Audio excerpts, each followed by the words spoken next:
Welcome once again to the telecourse for you English teachers. I'm your host, Ruth Alido. So far, the episodes have been emphasizing all the language macro skills and methodologies that develop these skills. But skills, when taught, need content. In the teaching of reading, the best content is literature. And since we are teaching young people from ages 5 to 18, they need children's literature. To some, children's literature means fairy tales and coloring books. But is that all? You'd be surprised. Stay with us and find out. Don't go away.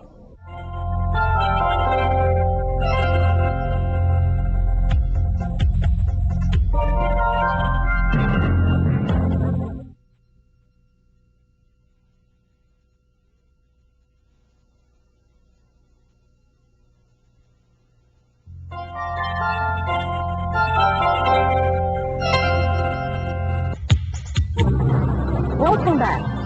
To pick up the question asked earlier, is children's literature simply fairy tales and coloring books? Let's have a look at this diagram. There are 5 general types of children's literature: traditional tales, poetry, fiction, informational books, and biography.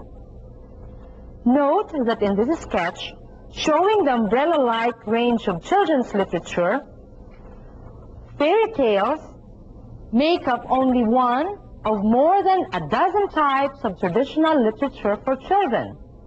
Coloring books do not even have a definite space here because they can be placed alongside any of the 5 general types of children's literature. This is a book entitled Gabi and the Encanto by Marla Yutoko Coringel. It is an example of a traditional tale retold by a present-day author. I say retold because the story's first author is unknown. Most traditional stories grew out of a race or culture, and the names of the old authors did matter to them. One well-known writer who has told many traditional stories is Nick Joaquin. Here, he has written the nth version of Cinderella, which he calls The Amazing History of Elang Uling. Other types of traditional tales are the legends, the fables, the parables, and folk tales, folk songs, as well as myths and riddles. There are also the so-called pourquoi stories. Pourquoi is a French word meaning why. Pourquoi tales then explain the existence of a certain natural phenomena. Traditional tales are replete with elements of magic. In these tales, there are magic wands, magic words and incantations, which are objects that are source of power and delight. Stories such as this are an extension of a child's need for play. They also enrich a child's imagination.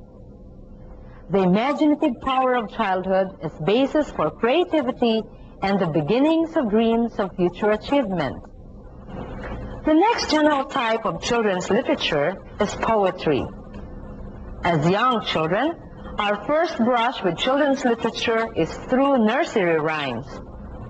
Who has not heard of Humpty Dumpty or Little Miss Muffet? Later on, children learn to love nature poems and short verses about feelings and day-to-day experiences. Poetry, verses, simple rhymes, and catchy jingles fascinate children because they're always in all words. Children can deal with new, even unfamiliar words. They have an almost instinctive way of processing sounds and finding the meaning that they seek. Of what use is poetry to children? Children have an innate need for beauty and order. Listening to beautiful sounds, expressing lovely feelings, looking at lovely things help sharpen children's aesthetic and affective sensibilities. These are then the basis for good taste and predisposition to search for the finer things in life, including good breeding and poise. The next general type of children's book is a rich one. It is called fiction. It is such interesting reading because of its many various subtypes. Look at this fiction for children. The title is The Boy Who Ate Stars by Alfred Usen and illustrated by Beth Parocha. Peter Pan by Sir James Barrie and the Narnia Tales by C.S. Lewis, as well as the J.R. Tolkien trilogy, The Lord of the Rings, are the finest examples of fantasy. But who has not heard of Alice in Wonderland by Lewis Carroll? Fantasy tales not only nurture the imaginative power of childhood. Like adventure stories, they build and enhance the child's heroic impulse. Even a child dreams of doing great things.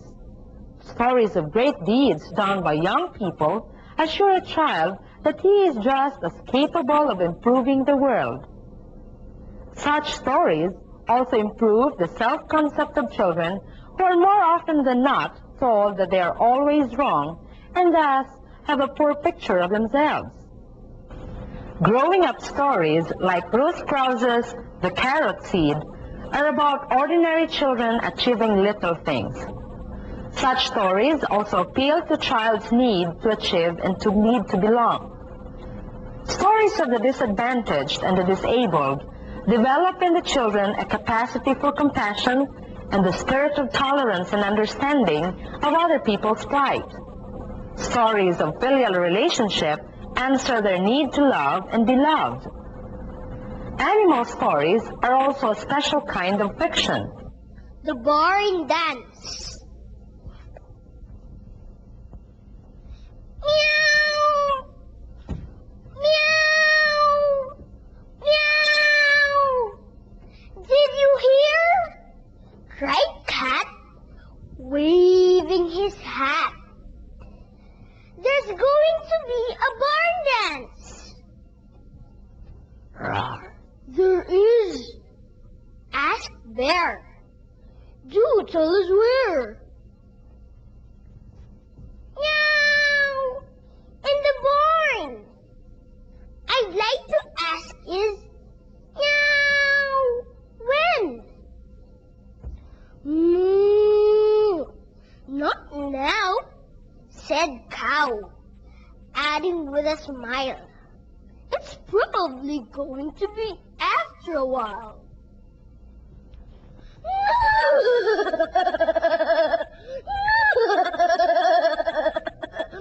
We'll need some music, of course, said Horse.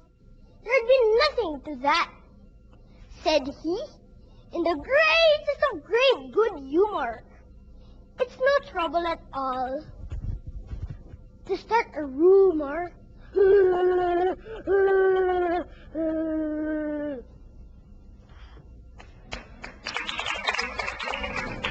Many children enjoy stories where animals act and dress like people.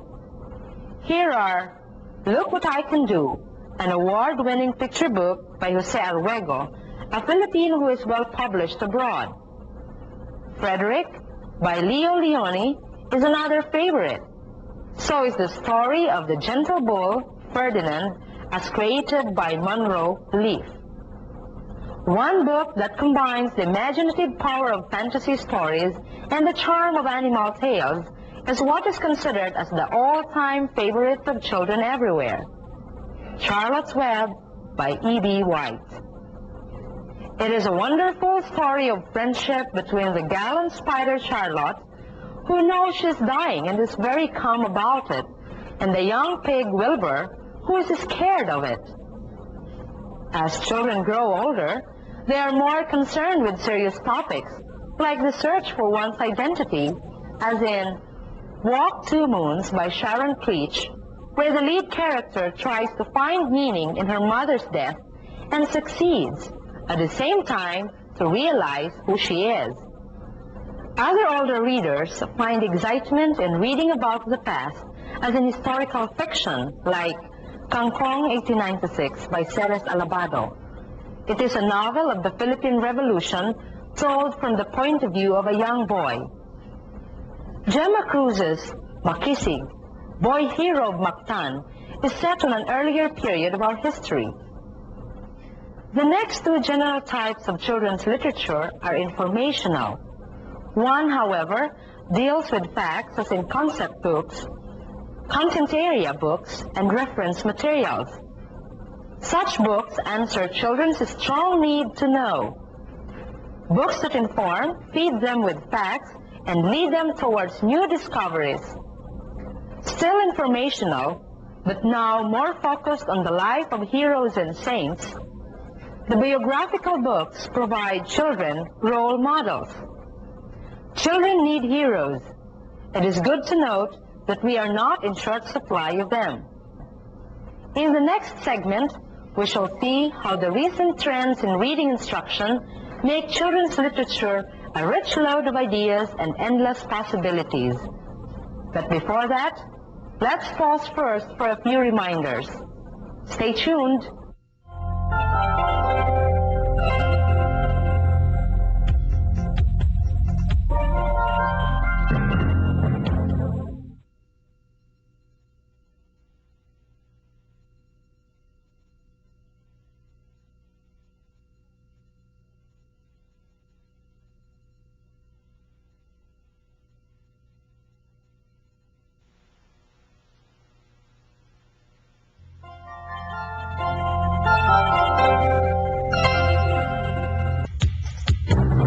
Welcome back. In this segment, you will be acquainted with current trends in reading instruction that lend themselves to the use of children's literature as materials resource. Since the mid-80s, there has been a pervading philosophy in the language art classroom that has gotten teachers of English very excited indeed. You see, for many years, teachers of English who are basically literature lovers had to use science-based materials in the teaching of the 4 macro skills of listening, speaking, reading, and writing in their classes. Especially in the Philippines, where the bilingual policy has been enforced since the mid-70s, English as a subject had become a service course for science and math. Today, the pendulum swings back to the use of literature in the language classroom, thanks to the concept of whole language. The whole language perspective is the strong belief that children can learn any other communication skill as naturally as they learn oral language. Children learn a language by using it to communicate meaning or to search for it. Children learn language by being exposed to it, to other users of it in all natural contexts of communication. According to whole language theorists, reading can best be learned by using the so-called authentic texts. And texts are their most authentic in literature. Literature is authentic because it presents language in use in various contexts. After all, literature is the expression of life. Literature presents language in various tones and moods and registers as they are used in the universe of words. Thus, literature is back in business. In the early grades, particularly reading, readiness classes or beginning reading sessions must always start with a picture book as read by the teacher. By story reading, the children get used to the idea that a book is a source of pleasure and profit. Pleasure because it is a source of delight and wonder. Profit because it is a storehouse of discovery and information. Books always satisfy children's need to know. Older even than book reading is the art of telling a story. Our love for story is as old as time. The narrative is accepted as the primary act of the mind. We dream in narrative. We gossip in narrative. We share our experiences in narrative. Although narratives are familiar, teachers must be imaginative in storytelling sessions. She must use her voice well. She must use eye contact. She must use her body well in conveying meaning. There's a third way of using books for young learners. It is called book talk. Book talk assumes that the pupils have done some reading of books of their own choice outside the classroom. The idea is to share what the book is about and how each reader feels about the chosen book. Each child takes turns in talking about his or her chosen book. Book talk allows plenty of opportunities for the learner to use the language, using the book as context for search of meaning. It is assumed that when the language arts is literature-based, there must be plenty of books available for use. A school or a classroom teacher must provide a rich collection of books that young children will like. Here are a few features of a child-friendly book: action, dialogue, surprise, brevity, humor, imagery, cadence, happy endings, illustrations. Children want movement in books. They want things to happen in every page such that they spur the child to turn the page till the last one is reached. Frequent dialogues make the reader feel that the characters are indeed alive. They also contribute to the movement, and usually they are more readable than sentences tend to be shorter and spaces abound. Children love novelty and the unusual. They enjoy being kept guessing and being pleasantly surprised. Brevity is a good feature because children have short attention span. They are also not the most patient people in the world. What makes children laugh? Psychologists say that sense of humor is based on age, cultural background, education, and experience. Very young children enjoy slapstick humor. The more physical, the better. They like gross exaggerations and funny sounds. As they grow older, they enjoy puns, subtle incongruities, and complex figurative language. Children are fascinated by words and sounds. They react to whatever tickles their eardrums and excites their feet and hands. And they lived happily ever after. Children love happy endings. The good triumphs over evil, the boy gets the girl, and there are no loose ends. A child is less than satisfied when the ending is not clear-cut, or if a favorite character is not given due reward, or if a villain is not punished. Most of all, children love a lot of pictures.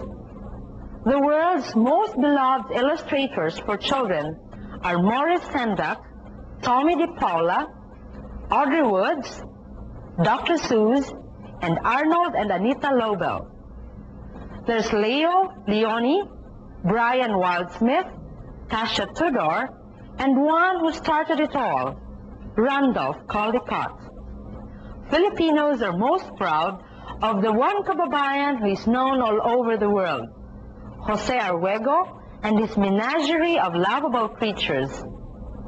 Home-based and just as outstanding are Albert Gamos, Ibarra Crisostomo, and the rest of the members of the Ilustrador ng Kabataan, or INK, which is an organization of illustrators of children's books. What about older children? Basically, most of what the younger children favor are also liked by the older siblings. Perhaps the most marked difference between those for younger and for older children is the choice of themes. While younger children like the theme of journey and coming home, and also finding a place in a group or community, older children enjoy escape literature like romances, suspense stories, sci-fi, and gothic tales. Young people also like to read about other young people facing the uses of adversity or young handicapped people facing insurmountable obstacles. What is reassuring the adolescents know what escape literature is for. They can distinguish it from the more serious type, such as the adversity stories. Universal concerns also go big with adolescents. These concerns cover the four great themes in literature. 1. A person's relationship with himself or herself. 2. A person's relationship with other persons. 3. A person's relationship with nature and technology. And 4. A person's relationship with God. Examples of the first type would be The Ugly Duckling and I Am a Bunny, or Whose Mouse Are You, for very young learners. For older readers, there's Flowers for Algernon. As the second, There's Nobody Listens to Andrews and Jacob Have I Loved.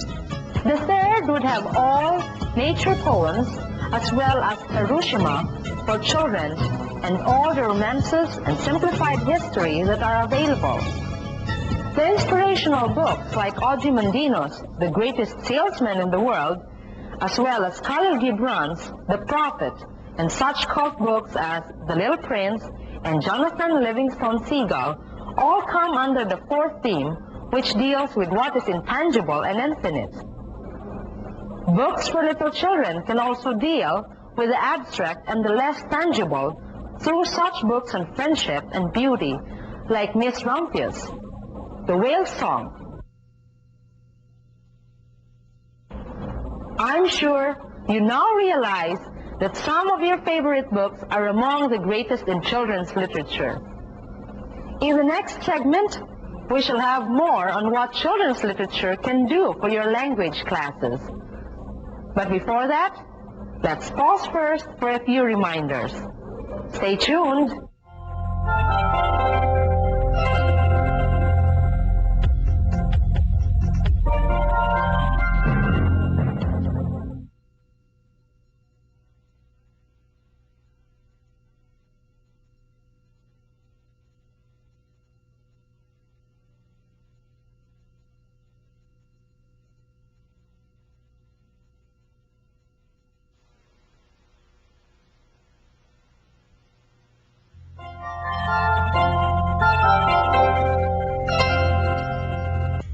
Welcome back. This is a segment for children's literature in action. In other words, how does a language teacher make use of children's literature in the classroom? At the same time, how can the teacher show that she is applying the current trends in her reading classes? These are the most imperative features of today's reading classroom. Student-centeredness, reader response, reading-writing connection. Note that the emphasis is on the learner. The teacher acts merely as a facilitator in the classroom. In a couple of sentences, I'd like you to tell us what the story Miss Rumpus is all about.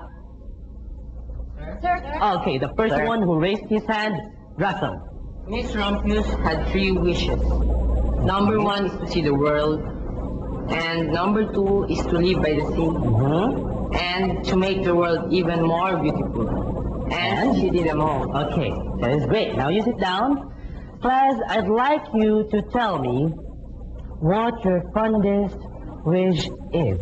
Sir? Oh, Edna. Sir, I wish I could touch the hands of as many dying children as I can. That is so noble of you, Edna. Now how about Francis? Sir, I wish I could have at least one son whose this would make me proud to be his father. Okay, Francis, did it ever occur to you that you are named after a great thing? At any rate, good luck to your wish.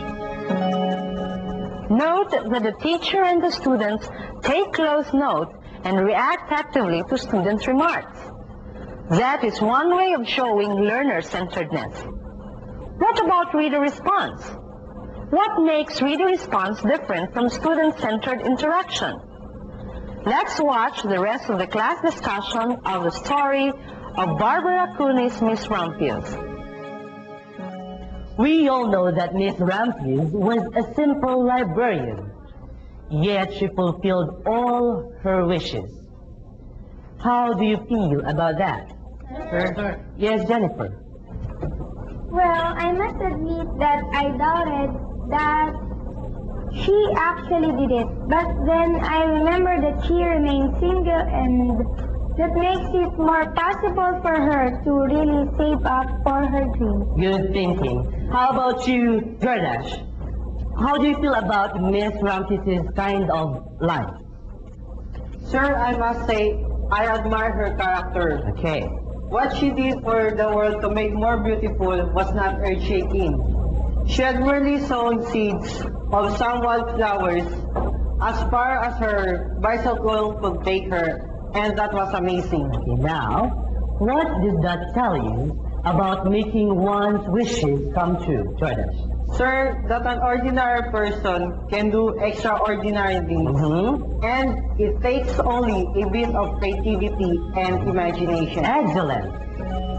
Note that the teacher probed the students' feelings, thoughts, and spirits. He went beyond the literal and made the students speak their views. Not only did he take the discussion into the critical level, he also showed how useful good literature is in creating a communicative classroom. Probing reader response also facilitates the emergence of an emotional experience, that which makes the reading lesson truly unforgettable. Now, for the third feature in our roster of elements that make the reading class up to the minute, the reading-writing connection. Another vital feature of today's reading classroom. Class, look at this quotation that I found. Okay. Doesn't this remind you of the theme of Miss Ramses' story? Yes, it is. Okay, let me read. To ensure immortality, you could do one or all of these things. Bear a child, write a book, plant a tree. Which is the closest to what Miss Ramses did? Sir. Donna? Planting a tree, sir. Okay, do you agree with what it says? Sir. Norma? It is easy to agree with it, sir, although there are other things that a person could do to achieve immortality. Good. What is it? Yes, Jordan should like to add something to what Donna said. Yes, sir. I was just thinking that although what the poster says and what Miss Ramses' story has to say may be related, and there is also a great difference. Okay, can you tell us about that? Sir, what this story says focuses on immortality, and Miss Ramses' story has something to do with what the secret of happiness is. Excellent. You are a great thinker, Jordan. Now, here is what you could do. Okay? I'd like you to get your writing pads. Okay? And then tell us what your own formula for the secret of happiness, the secret of immortality. I'd like you to be guided by the following instructions. You can do it by 3, okay? And I'll give you, say, about 10 to 15 minutes, and then you read to me what you have written. Do it now.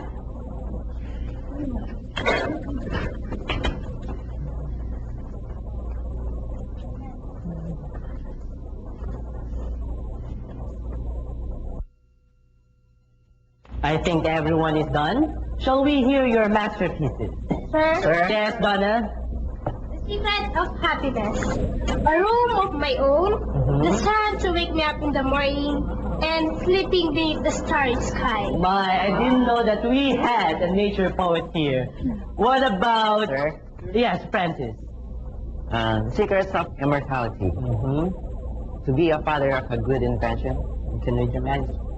To live again in every patient whose life I saved. To do good deeds that was not to be forgotten. Okay, Francis, I did not know that you were thinking of being an inventor or a doctor.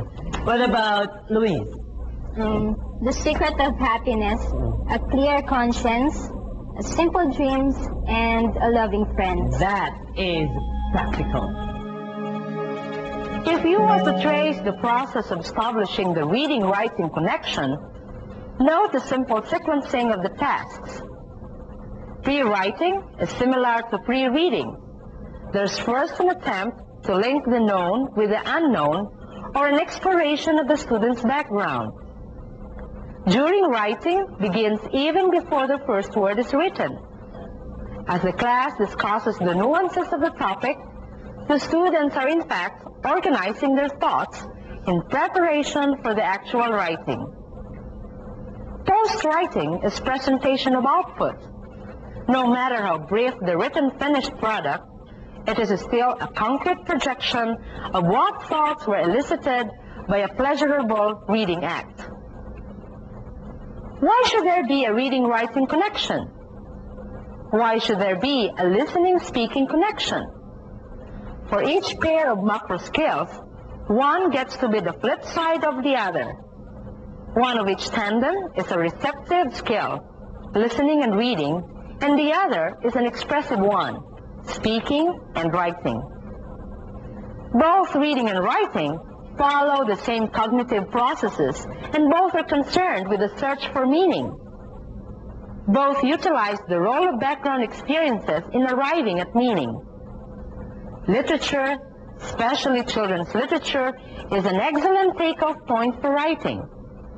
Children's literature is usually brief, and they are always well written. They are excellent models for writing styles, and as content, they are interesting and appealing. Those were just simple instances that show what a rich resource literature is. In the next segment, we shall see what can be done in groups. In the meantime, let's take another break. Don't go away.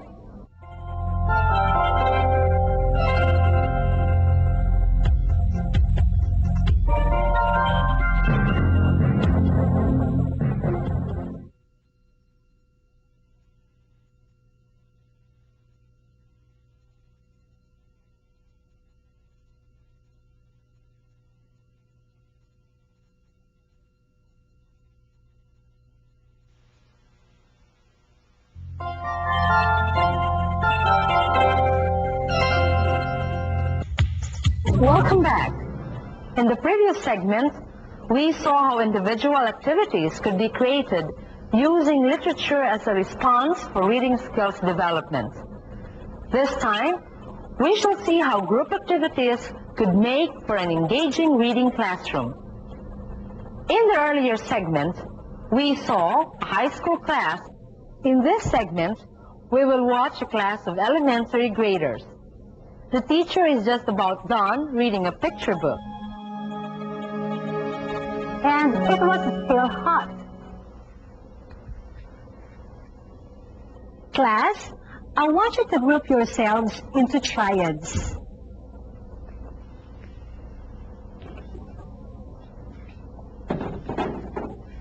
That's good. I'm glad that you're not making unnecessary noise. All right? Now, listen to what I have to tell you to do. Let's call this group Aguinaldo group. And this dyad is a Bonifacio group. Now, for this group, let's call them Mabini. And that group, we call them Rizal. Now, Aguinaldo, these are the events that happened in the story. Now, you arrange these events according to what happened first and so on. Arrange them clockwise on the floor. You understand? Okay. Here they are. Just see to it that everybody participates. Now, for the Bonifacio dyad, you will draw what you think is a more scary monster in the island of the wild things. Here are your crayons, pencil pen, and cartolina.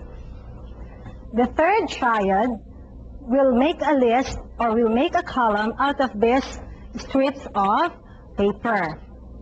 Now, in the story, there are events that did not actually happen. We call them fantasy. And the rest actually happened. We call them reality. So you will arrange these strips of paper under each column. Understand? Result group will act out what they think happened outside Max's room while he was inside, gone to bed without supper. So what do you think happened outside Max's room? Who could have been making plans? So you will act it out. All right, you may start working.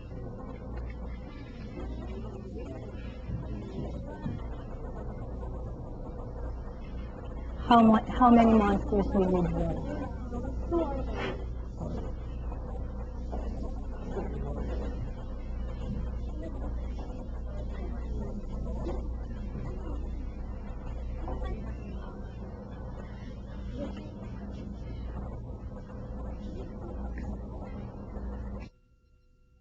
Shall we look at the work of Aguinaldo? Yes. Do you think they arranged the events correctly? Read the events clockwise. You start from 1 o'clock. At 1 o'clock, Max wears a wool suit and is very naughty.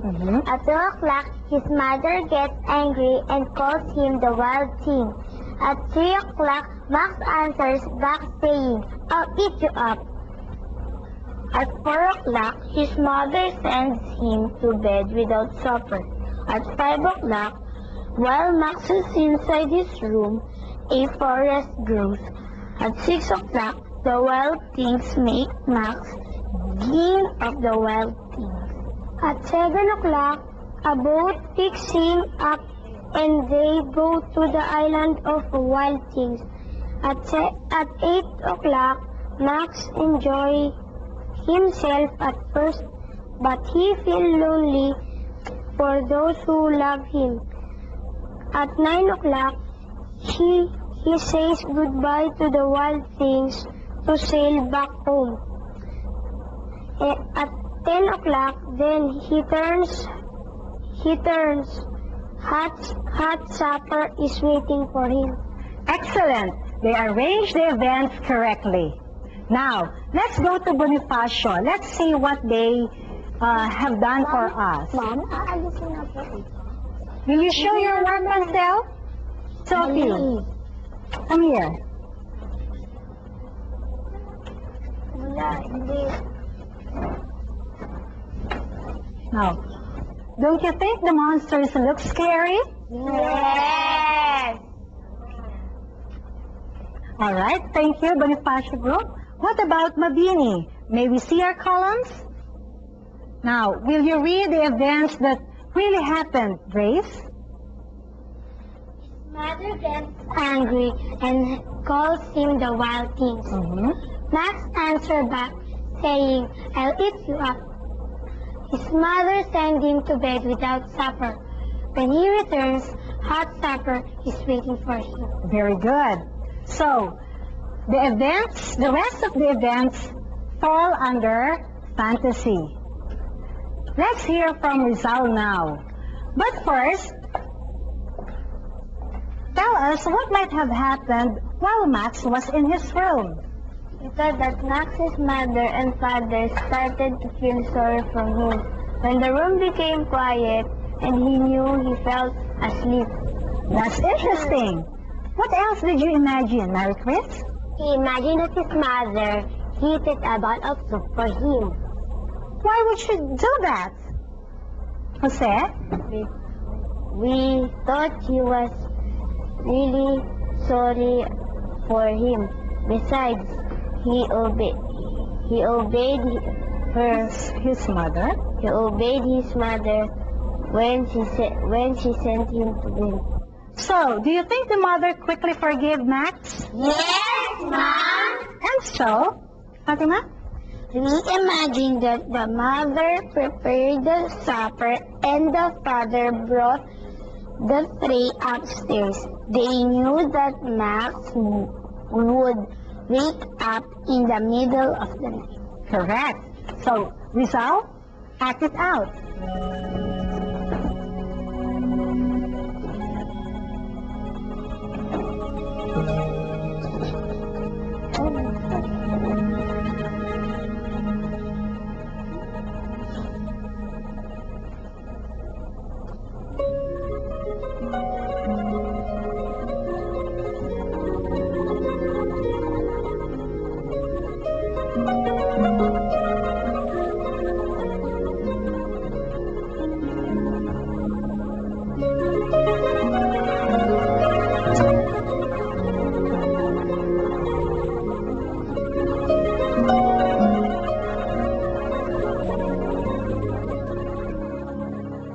to us a complete post-reading activity on a picture book.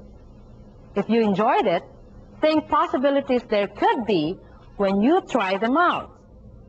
Now, you are convinced how rich children's literature is for language classes and reading. When we return, we shall have a recap of what we learned today. So don't go away.